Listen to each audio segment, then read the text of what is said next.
शांति। जैसे शस्त्र को समय प्रमाण यूज नहीं करो तो वह शस्त्र बेकार हो जाता है, अर्थात उसकी जो वैल्यू है वह उतनी नहीं रहती। ज्ञान भी शस्त्र है। अगर मायाजित बनने के समय शस्त्र को कार्य में नहीं लगाया तो जो वैल्यू है उसको कम कर दिया, क्योंकि लाभ नहीं लिया। लाभ लेना अर्थात वैल्यू रखना।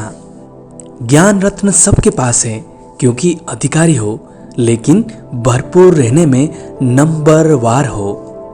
मूल कारण सुनाया, मनन शक्ति की कमी। दूसरी बात, मनन शक्ति का अभ्यास सदा न करने से समय पर बिना अभ्यास के अचानक काम में लगाने का प्रयत्न करते हो, इसलिए धोखा खा लेते हो। यह अलबेलेपन आ जाता है। ज्ञान तो बुद्धि में है ही, समय पर काम में लगा लेंगे, लेकिन सदा का अभ्यास, बहुत काल का अभ्यास चाहिए। नहीं तो उस समय सोचने वालों को क्या टाइटल देंगे?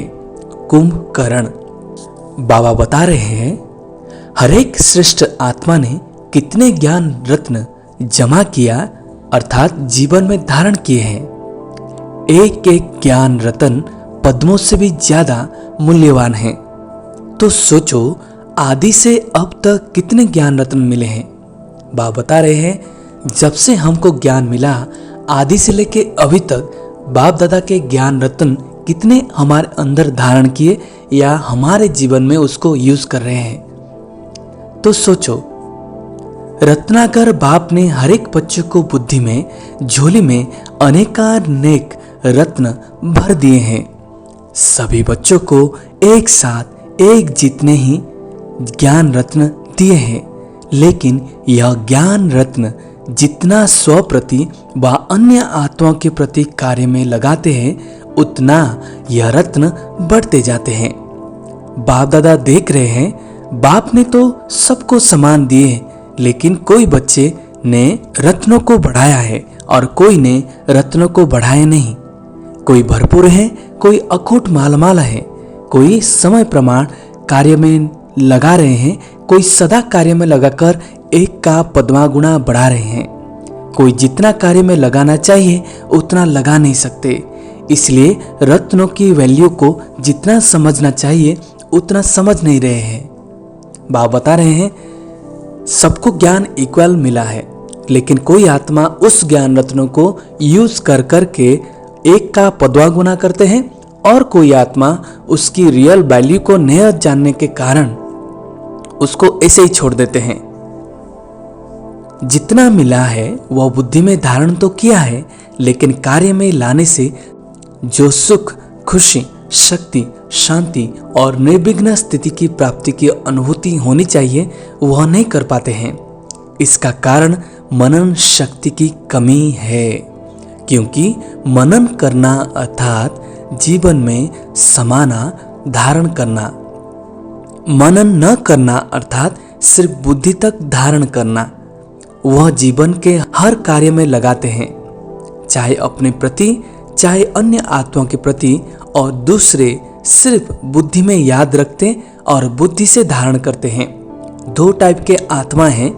एक आत्मा होती है जो बुद्धि में बस धारण करते हैं, कार्य में नहीं लगाते हैं, ना स्व प्रति यूज करते हैं ना दूसरों के प्रति। दूसरे आत्मा हैं जो उस ज्ञान रत्न को अपने प्रति और दूसरे के प्रति यूज करते रहते हैं। जैसे कोई स्थूल खजाने को सिर्फ तिजोरी में व लॉकर में रख लो और समय प्रमाण सदा काम में नहीं लगाओ, तो वह खुशी की प्राप्ति नहीं होती है। सिर्फ दिल का दिलासा रहता है कि हमारे पास है, ना बढ़ेगा ना अनुभूति होगी। ऐसे ज्ञान रत्न अगर सिर्फ बुद्धि में धारण किया, याद रखा, मुख से वर्णन किया, पॉइंट बहुत अच्छी है, तो थोड़े समय के लिए अच्छी पॉइंट का अच्छा नशा रहता है, लेकिन जीवन में हर कर्म में उन ज्ञान रत्न को लाना है, क्योंकि ज्ञान रत्न भी है, ज्ञान रोशनी भी है, ज्ञान शक्ति भी है। इसलिए आप इसी विधि से कार्य में नहीं लाया तो बढ़ाया नहीं है व अनुभूति नहीं होती है। ज्ञान पढ़ाई भी है, ज्ञान लड़ाई के श्रेष्ठ शस्त्र भी है। यह है ज्ञान की मूल्य। मूल्य को जानना अर्थात कार्य में लगाना, और जितना जितना कार्य में लगाते हैं उतना शक्ति का अनुभव करते जाते हैं। ज्ञान क्या क्या है? ज्ञान हमारा रत्न भी है, ज्ञान रोशनी भी है, और ज्ञान शक्ति भी है, और साथ साथ में ज्ञान पढ़ाई भी है, और ज्ञान श्रेष्ठ शस्त्र भी है। अगर ज्ञान को हम इसी दृष्टि से यूज नहीं करेंगे तो ज्ञान हमारा शक्ति कभी नहीं बन पाएगी। इसलिए ज्ञान की वैल्यू को हमको पहचानना है। जैसे शस्त्र को समय प्रमाण यूज नहीं करो तो वह शस्त्र बेकार हो जाता है, अर्थात उसकी जो वैल्यू है वो उतनी नहीं रहती है। ज्ञान भी शस्त्र है। अगर मायाचित बनने के समय शस्त्र को कार्य में नहीं लगाया तो जो वैल्यू है उसको कम कर दिया, क्योंकि लाभ नहीं लिया। लाभ लेना अर्थात वैल्यू रखना। कोई चीज हमको मिल रही है, उसकी पोटेंशियल को, उसकी कीमत को हम जानते हैं। अगर कीमत को जानने के बाद भी उसको यूज नहीं करेंगे तो उसी चीज का कीमत को हम वैल्यू को खत्म कर देते हैं। ज्ञान रत्न सबके पास है, क्योंकि अधिकारी हो, लेकिन भरपूर रहने में नंबरवार हो। मूल कारण सुनाया, मनन शक्ति की कमी। क्यों ज्ञान रत्न को यूज नहीं कर पाते हैं? क्योंकि हमारे अंदर मनन करने की शक्ति कमी है। अगर मनन करने की शक्ति को बढ़ा दी जाए तो ज्ञान रत्न भी हमारे जीवन में यूज होने लगेंगे। मनन शक्ति बाप के खजाने को अपना खजाना अनुभव कराने का आधार है। जैसे स्थूल भोजन हजम होने से खून बन जाता है, क्योंकि भोजन अलग है, उसको जब हजम कर लेते हो तो वह खून के रूप में अपना बन जाता है। ऐसे मनन शक्ति से बाप का खजाने सो मेरा खजाना, यह अपना अधिकार, अपना खजाना अनुभव होता है। बाबा कह रहे हैं खाना खाने के बाद खाने को जब हम हजम करते हैं तब हमारा शरीर में रक्त के रूप में, ब्लड के रूप में आता है। वैसे ज्ञान रत्नों को बस सुनना, उसको हजम करना है, मतलब मनन करके अपने जीवन में धारण करना है, तभी वो शक्ति बनेगी। बाप दादा पहले भी सुना रहे थे, अपने घोट तो नशा चढ़े, अर्थात बाप के खजाने को मनन शक्ति से कार्य में लगाकर प्राप्तियों की अनुभूति करो तो नशा चढ़े। सुनने के समय नशा रहता है, लेकिन सदा क्यों नहीं रहता?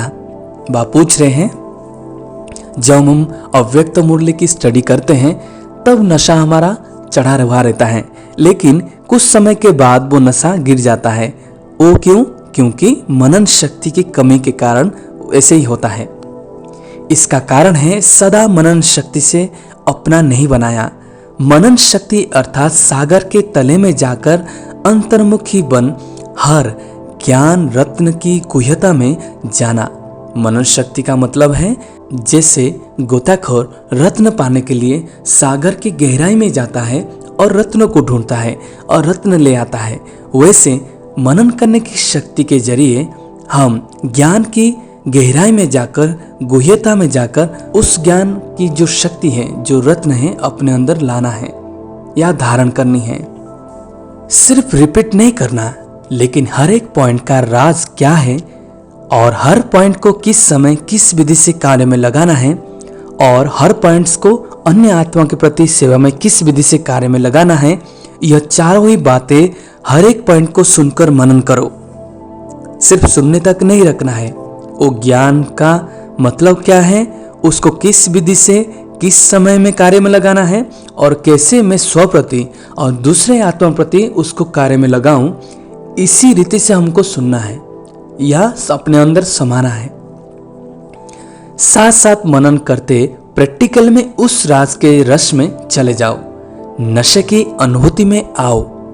माया के भिन्न भिन्न विघ्न के समय व प्रकृति के भिन्न भिन्न परिस्थितियों के समय काम में लगाकर देखो कि जो मैंने मनन किया कि इस परिस्थिति के प्रमाण व विघ्न के प्रमाण या ज्ञान रत्न मायाजित बन सकते व बनाने वाले हैं, वह प्रैक्टिकल हुआ, अर्थात मायाजित बने। वह सोचा था मायाजित बनेंगे, लेकिन मेहनत करनी पड़ी, वह समय व्यर्थ गया।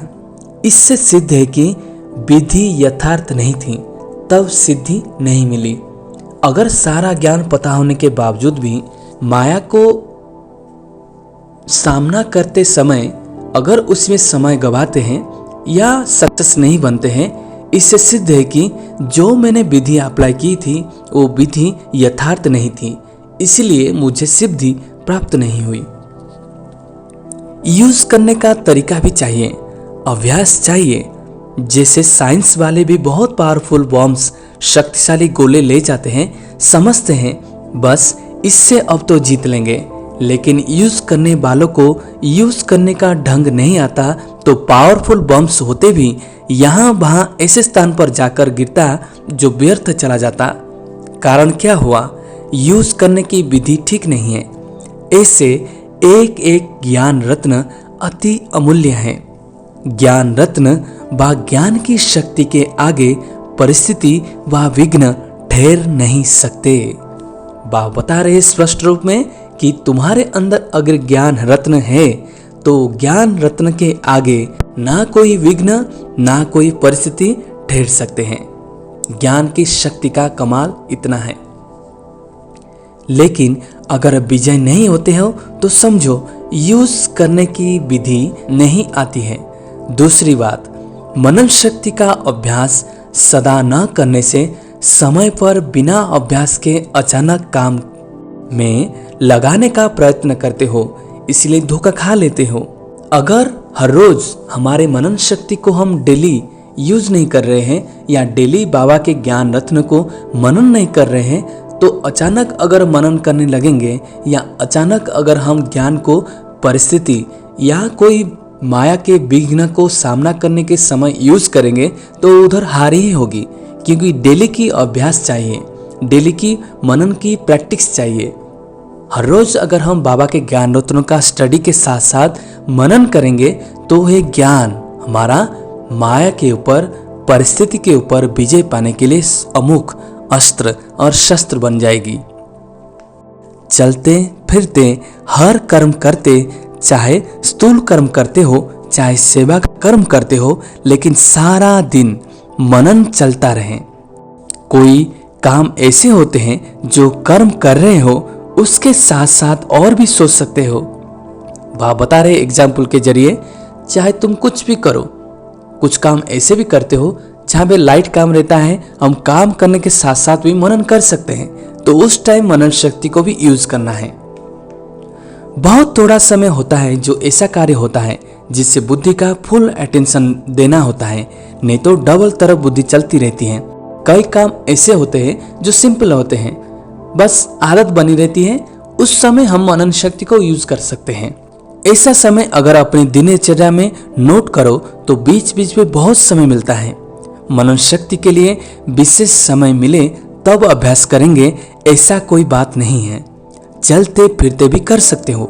अगर एकांत का समय मिलता है तो बहुत अच्छा है, और महीनता में जाए और हर पॉइंट में स्पष्टीकरण में जाओ, विस्तार में लाओ तो बहुत मजा आएगा। लेकिन पहले पॉइंट्स के नशे की स्थिति में स्थित होकर के करना, फिर बोर नहीं होंगे। बाबा कह रहे हैं कोई भी पॉइंट अगर हम उठाते हो तो उस पॉइंट में स्वरूप में स्थित होकर मनन करना शुरू करो, नहीं तो बोरिंग हो जाएंगे। नहीं तो सिर्फ रिपीट कर लेते हैं, फिर कहते हैं यह तो हो गया, अब क्या करेंगे।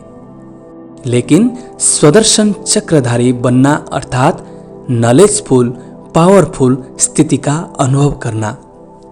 अगर मनन करते रहते हैं और मनन की शक्ति को बढ़ाते रहते हैं तो ऑटोमेटिकली माया पर विजय प्राप्त हो जाएगी। विजय देखा माया आपे ही किनारा कर लेगी। माया आए और युद्ध करो, भगाओ, फिर कभी हार कभी जीत हो। यहाँ चिंटी मार का पुरुषार्थ है। अब तो तीव्र पुरुषार्थ करने का समय है, उड़ने का समय है। इसलिए मनन शक्ति से बुद्धि को बिजी रखो। इसी मनन शक्ति से याद की शक्ति में मगन रहना, यह अनुभव सहज हो जाएगा।